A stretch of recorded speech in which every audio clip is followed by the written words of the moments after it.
लखनऊ से बड़ी खबर। भारतीय किसान यूनियन महात्मा टिकैत ने किसानों की समस्याओं को लेकर मुख्यमंत्री योगी आदित्यनाथ को ज्ञापन सौंपा है। किसान यूनियन का कहना है कि प्रदेश के कई जिलों में बुवाई के समय डीएपी और यूरिया खाद समय पर नहीं मिल रही, जबकि बाजार में तय रेट से ज्यादा कीमत पर खाद बेची जा रही है और किसानों से अवैध वसूली भी हो रही है। इसके साथ ही किसान दुर्घटना बीमा में परिवार को इकाई मानने की मांग उठाई गई है, ताकि जमीन पिता के नाम होने पर भी परिवार को लाभ मिल सके।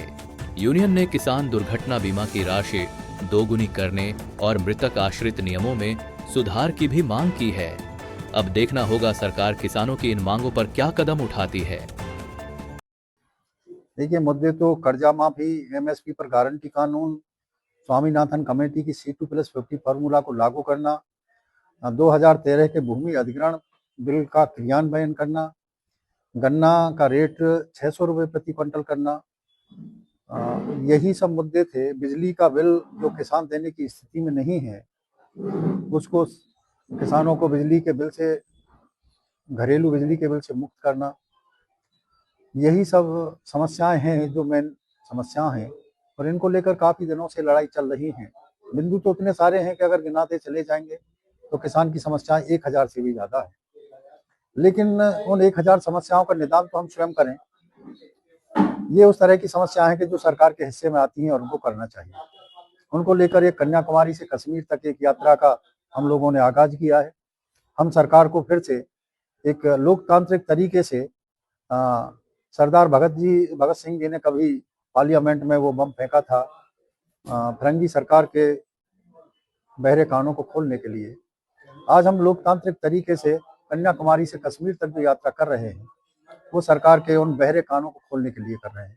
जैसा कि देखा जाए कि लगातार बैंक लोन किसान ले रहे हैं, जिस हिसाब से बैंक लोन को भर नहीं पा रहे हैं और उनकी जमीन बैंक के द्वारा, जब भी कभी केसीसी के नाम से इस योजना को लाया गया था, जो कहा गया था कि ये किसान के लिए बड़ी ही जीवनदायिनी साबित होगी, महात्मा टिकैत ने इसका तभी विरोध किया था।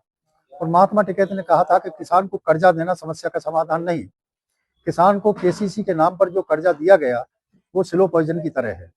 और आज हालात ये हैं, एक भी किसान ऐसा नहीं है कि जिसकी कम से कम 4-5 लाख रुपए से कम कर्जा किसी किसान पर हो, इससे ज्यादा कर्जा है। आज निश्चित तौर पर महात्मा टिकैत ने जो स्लो पॉइजन का नाम इस योजना को दिया था, वो किसान के लिए स्लो पॉइजन बन चुका है, और किसान आज आत्महत्या के सामूहिक कगार पर आकर खड़ा हो गया है इसी कर्जा की वजह से। समाधान कर्जा देना नहीं है, समाधान उसके उत्पाद की कीमत देना है। सरकार कर्जा देकर किसान को अपाहिज बनाने की कोशिश कर रही है। तो हमारा कहना यही है कि किसान को कर्जा की आवश्यकता है ही नहीं। अगर कर्जा की बात आती है तो हमारा 45 लाख करोड़ रुपया मात्र 17 वर्षों में, आप सब लोग जानते हैं, 2000 से 2017 तक 45 लाख करोड़ रुपया एमएसपी पर कम कीमत देकर किसान से लूटा गया है। तो हमको कर्जा की आवश्यकता ही नहीं है। हमारे पास कर्जा, अगर 2017 की बात करते हैं, 2024 की बात करते हैं, 18,40,000 करोड़ रुपए का टोटल कर्जा किसान के पास है, और हमारा 17 वर्ष के दरमियान 45 लाख करोड़ रुपया हमसे लूटा गया है। 18,40,000 करोड़ रुपया अगर उसमें से हमारे पैसे में से हम उसको चुकता करते, तो तब भी उसके बाद भी हमारा लगभग 27 लाख करोड़ रुपया हमारा आज भी वाजिब निकलता है, जिससे हम बिल्कुल संपन्न होते, हमें कोई आवश्यकता नहीं थी। और अब तत्कालिक बात करते हैं तो लगभग 5.5 लाख करोड़ रुपया एमएसपी पर कम कीमत देश के किसानों को मिल रही है। मीडिया के माध्यम से क्या संदेश देना चाहेंगे? मीडिया के माध्यम से तो हम यही कहना चाहेंगे सरकार से कि सरकार इस देश के बड़े वर्ग की बात को सुने और काम करे, यही कहना चाहेंगे।